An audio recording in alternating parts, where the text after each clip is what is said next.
गली गली ठोकर खियावे किस्मतिया, गली गली ठोकर खियावे किस्मतिया,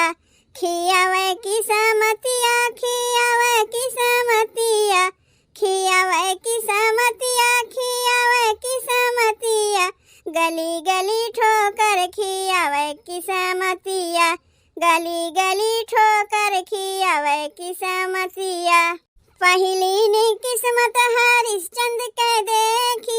पहली ने किस्मत हरिश्चंद के देखी, हरिश्चंद के देखी, हरिश्चंद के देखी, डोम घरे पनिया भरावे किस्मतिया, डोम घरे पनिया भरावे किस्मतिया, गली गली ठोकर खियावे किस्मतिया, गली गली ठोकर खियावे किस्मतिया। दूसरी नी किस्मत रावण जी के देखी,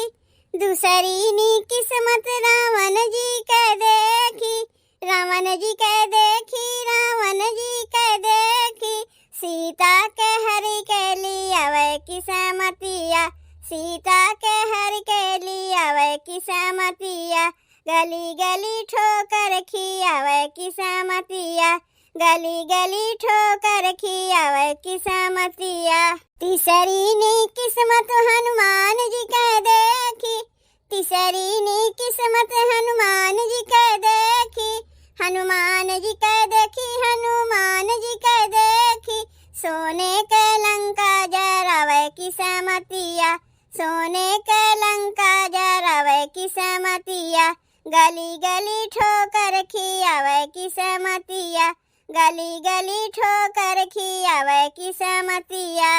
चौथी ने किस्मत के कई जी के देखी, चौथी ने किस्मत के कई जी के देखी, के कई जी के देखी, के कई जी के देखी, राम जी के बनवा दियावे किस्मतिया, राम जी के बनवा दियावे किस्मतिया, गली गली ठोकर खियावे किस्मतिया, गली गली ठोकर खियावे किस्मतिया।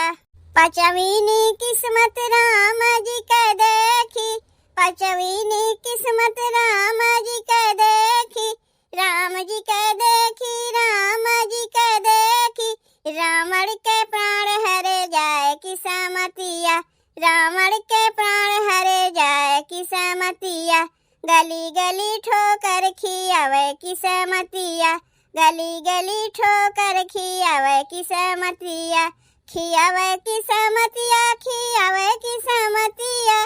खियावे किस्मतिया, खियावे किस्मतिया, गली गली ठोकर खियावे किस्मतिया, गली गली ठोकर खियावे किस्मतिया।